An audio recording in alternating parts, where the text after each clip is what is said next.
Well, new at 6, a Duluth man accused of threatening to shoot out the windows of an elementary school is headed to trial.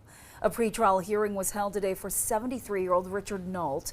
That sets up a jury trial on his threats of violence charge, scheduled to start on June 30th.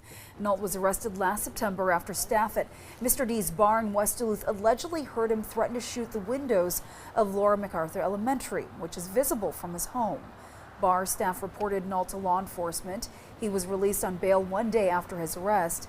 A judge recently found him competent to stand trial.